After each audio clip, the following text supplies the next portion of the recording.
तर मित्रांनो, तूही रे माझा मितवा या मालिकेच्या 10 फेब्रुवारीच्या एपिसोडमध्ये खूप छान ट्विस्ट बघायला मिळतोय. आणि ट्विस्ट असा असणार आहे की ईश्वरीची आई लग्नाची बोलणी करण्यासाठी घरी येणार म्हणून सगळे घरात खुश असतात. पण वल्लरीने ठरवलेलं असतं की आता आपल्यालाच काहीतरी करावं लागणार, कोणता तरी मोठा धमाका करावा लागणार, जेणेकरून आकाश नम्रता यांचं लग्न पक्क व्हायला नको आणि सुप्रिया आपल्या इथे यायला नको.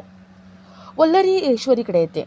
ती ईश्वरीला म्हणते, तू कितीही काहीही प्रयत्न केलेस ना तरीही तुझी बहीण माझ्या आकाशची बायको होणार नाही. तर इथे सुप्रिया नम्रता बोलत असतात. सुप्रिया म्हणते, नम्रता, अगं आकाशचं तुझ्यावर प्रेम आहे, पण आकाशची आई तुझी होणारी सासू आहे. तिलाच जर हे लग्न मान्य नसेल तर तुमचा संसार सुखाचा होणार तरी कसा? नम्रता म्हणते, ठीक आहे, मग हे असं सगळं सहन करण्याऐवजी मला जगायचंच नाही आहे, मेलेलं परवडलं. नम्रता चाकू घेते आणि आपल्या हातावरून चाकू फिरवणार असते. सुप्रिया हातातला चाकू बाजूला फेकून देते आणि नम्रताच्या जोरात एक कानाखाली मारते.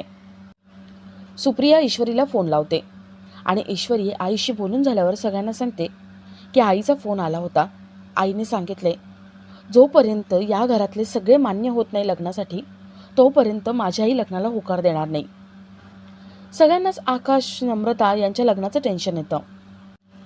आता ईश्वरी आकाश नम्रता यांचं लग्न कसं जुळवून आणते आणि राकेशचं भांडं कसं फोडते हे बघण्यासारखं असेल. तर या सगळ्याची सुरुवात कशी होते ते थोडक्यात पाहू. तर मालिकेत आपल्याला असं बघायला मिळतंय की इन्स्पेक्टर घरी आलेले असतात. ईश्वरी इन्स्पेक्टरला शलाकाबद्दल तिला जे काही माहिती आहे ते सगळं सांगत असते आणि राकेश सगळं लपून बघत असतो. ईश्वरी म्हणते, मला शलाकाताईंचा फोन आला होता आणि त्यानंतर मेसेज पण. त्यांनी त्यात सांगितलं होतं की त्यांचा नवरा आता नीट वागतोय आणि नवऱ्याने गावी बोलवून घेतले म्हणून त्या गावी गेल्या होत्या. पोलीस म्हणतात, पण आम्हाला डेड बॉडीजवळ कुठलाही मोबाईल सापडला नाही. ते ईश्वरीकडून मोबाईल नंबर घेतात आणि पुढची चौकशी करायला निघून जातात. अविनाश ईश्वरीला म्हणतो, ईश्वरी, लग्नाची बोलणी करणार आहेत ना आपल्या इथे, त्यामुळे प्लीज जरा स्वतःला सावर. ईश्वरी हो म्हणते आणि वर जाते. अविनाश अर्णवला सुद्धा वर पाठवतो. अर्णव ईश्वरीसाठी चहा घेऊन जातो. ईश्वरी म्हणते, सर, अहो हे काय चालू आहे सगळं? माझ्या डोक्यातून काहीच जात नाही आहे. हे काय होऊन बसले? अर्णव म्हणतो, शलाका तुझी चांगली मैत्रीण होती ना? ईश्वरी म्हणते, हो, माझी खूप चांगली मैत्रीण होती शलाका. तिचा नवरा तिला त्रास द्यायचा आणि तेव्हा ती नवऱ्याबद्दल मला सगळं सांगायची. पण हे असं कसं होऊ शकतं सगळं? अर्णव म्हणतो, हे बघ ईश्वरी, शांत हो, रिलॅक्स हो, डोक्यातले सगळे विचार काढून टाक. आता आकाश आणि नम्रता यांच्या लग्नाची बोलणी करायला तुझ्या घरचे येणार आहेत, म्हणून प्लीज जरा रिलॅक्स राहा. ईश्वरी म्हणते, अर्णव सर, अहो लग्नाची बोलणी करायला माझी आई इथे येईल, तुम्हाला चालेल ना? अर्णव म्हणतो, हो चालेल. तसं पण मी सांगितले, 2 गोष्टी आता मिक्सअप करणार नाही. अर्णव निघून जातो आणि ईश्वरीला तिच्या आत्याचा फोन येतो. ईश्वरीची आत्या ईश्वरीला सांगते की राकेश इथे सारखा घुटमळतोय. मी त्याला 2दा-3दा पाहिले त्या खोलीजवळ जाताना. ईश्वरी म्हणते, आत्या लक्ष ठेव आणि काही गडबड वाटली तर मला सांग. ईश्वरी फोन ठेवते आणि ती मनात म्हणते, खोलीजवळ का घुटमळत असेल राकेश? त्याचं काही काय असेल? शलाकाच्या प्रकरणाशी त्याचा काही संबंध तर नसेल ना? ईश्वरी थोडा विचार करते आणि तिला आठवतं की शलाकाची केस लढण्यासाठी आपण राकेशला तिची फाईल दिली होती. ईश्वरी मनात म्हणते, मी राकेशला फाईल तर दिली होती आणि शलाकाताईंना राकेशला भेटायचं होतं. मी त्याला सारखे फोन करायचे पण तो टाळाटाळ करायचा. राकेश शलाकाताईंना कधीच भेटला नाही, पण तो असं का वागला असेल? आणि शलाकाताईंच्या नवऱ्याचं नाव काय होतं? ईश्वरी विचार करते आणि तिला आठवतं, शलाकाच्या नवऱ्याचं नाव हे राजेश्वर पाटील होतं. ईश्वरी म्हणते, राजेश्वर पाटील? राजेश पाटील म्हणजे राकेश? म्हणजे राकेश शलाकाचा नवरा होता? नाही, राकेश जर त्या खोलीबाहेर घुटमळत असेल तर मला त्या खोलीमध्ये जाऊन बघावंच लागेल. ईश्वरी लगेच तिथून निघते. थोड्या वेळाने ईश्वरी त्या खोलीजवळ येते. ती जरा शोधाशोध करते आणि कपाटावर तिला एक फाईल सापडते. ईश्वरीने राकेशला ही फाईल दिली होती शलाकाची केस लढण्यासाठी. ती तीच फाईल असते आणि त्यात शलाकाचा मोबाईलसुद्धा असतो. ईश्वरीला कळतं की या सगळ्यामध्ये नक्कीच राकेशचा हात आहे. ईश्वरी ती पिशवी घेते आणि तिथून निघते. तर इथे वल्लरी अविनाशकडे येते. ती अविनाशला सांगते की मला हे अजिबात मान्य नाही आहे.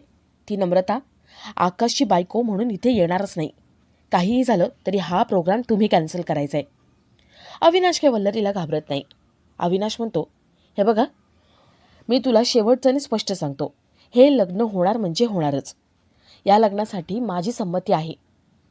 आता तू या लग्नासाठी नाही आलीस ना, तरी हे लग्न व्यवस्थित पार पडेल.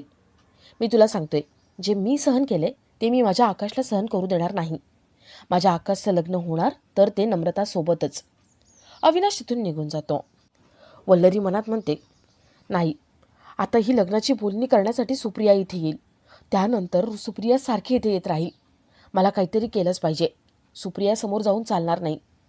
आता साधंसुधं करून नाही, मोठं काहीतरी करावं लागेल. तेव्हा हे लग्न थांबवता येईल. तर संध्याकाळी अर्णव घरी येतो. ईश्वरी अर्णवला ती फाईल आणि मोबाईल दाखवते. ईश्वरी म्हणते, हे बघा अर्णव सर, राकेश जेव्हा भाडेकरू म्हणून माझ्या आत्याच्या इथे राहत होता ना, तिथे ही फाईल आणि हा मोबाईल सापडलाय. अर्णव म्हणतो, तू एकटी तिकडे गेली होती? तुला कळत नाही आहे हे सगळं किती रिस्की असू शकतं? तू तिथे एकटी का गेली होतीस? ईश्वरी म्हणते, अर्णव सर, अहो रिलॅक्स व्हा. मी तुम्हाला तेच सांगते. मला आत्याचा फोन आला होता. राकेश त्या खोलीबाहेर सारखा घुटमळताना दिसत होता. मग तेव्हा मला डाऊट आला. मला वाटलं की त्या खोलीमध्ये नक्कीच काहीतरी असेल की ज्यासाठी राकेश इथे फिरतोय. म्हणून मी जराशी शोधाशोध केली आणि तेव्हा मला ही फाईल आणि मोबाईल सापडला. हे बघा, ही तीच फाईल आहे जी राकेशला मी दिली होती लग्नाआधी शलाकाची केस लढण्यासाठी. आणि हा बघा, हा मोबाईल पण तिथे सापडला. हा शलाकाचा मोबाईल आहे, कारण राकेशचा मोबाईल तर तेव्हा चांगला होता, टचस्क्रीन होता. आणि हा मोबाईल सापडला राकेशच्या खोलीत. आणि पोलीस काय म्हणाले होते की हा फोन सापडत नाही आहे. म्हणजे हा शलाकाचा मोबाईल आहे आणि तो राकेशच्या खोलीत सापडला आहे. पण या सगळ्याची राकेशचा काय संबंध आहे? अर्णव म्हणतो, तेच तर ना, या सगळ्याशी राकेशचा काय संबंध? तो तिथे काय करत असेल आणि हा मोबाईल त्याच्याकडे आला कसा? ईश्वरी म्हणते, राकेश सर, अहो शलाकाची केस लढण्यासाठी मी राकेशकडे ही फाईल दिली होती आणि शलाका सारखं भेटायचं म्हणत होते. पण हा राकेश कधीच भेटला नाही, सारखा टाळाटाळ करत होता. आणि अजून एक गोष्ट, शलाकाच्या नवऱ्याचं नाव राजेश्वर पाटील होतं. राजेश्वर पाटील म्हणजे राजेश म्हणजे राकेश. आणि त्यामुळे मला असं वाटते की तो राकेशच शलाकाचा नवरा असेल. अर्णव थोडा विचार करतो आणि म्हणतो, हो, असू शकतं असं. तो राकेश फसवाच आहे तसाही. ईश्वरी म्हणते, सर, मला वाटते की या सगळ्यामागे राकेशचा हात असेल आणि त्यासाठी आपल्याला हा फोन चालू करायला हवा. या फोनमध्ये नक्कीच काहीतरी असं असेल ना की ज्यामुळे त्या राकेशची पापं याच्यात असतील आणि त्यामुळे तो फोन शोधतोय. अर्णव म्हणतो, मग चालेल, हा फोन आता आपण चालू करून घेऊ. अर्णव, ईश्वरी ड्रॉवरमध्ये तो मोबाईल ठेवतात. तर इथे राकेश रात्री त्या खोलीमध्ये येतो, शोधाशोध करतो, पण त्याला ती फाईल आणि मोबाईल सापडत नाही. राकेश मनात म्हणतो, ती फाईल आणि मोबाईल गेले तरी कुठे? तर दुसऱ्या दिवशी लग्नाची बोलणी करायला ईश्वरीची आई येणार म्हणून सगळे तयारीत असतात. ईश्वरी अर्णवला म्हणते, अर्णव सर, अहो मला तुम्ही सांगितलं नाही, आपल्या नात्याचं काय? अर्णव म्हणतो, जे आधी सांगितलं तेच आहे. जगासाठी आपण नवरा बायको, पण आपल्या नात्यामध्ये प्रेम नाही आणि तसंच जगावं लागणार. ईश्वरी त्याच्याकडे प्रेमाने बघत राहते आणि आपला आजचा हा भाग इथेच संपतो.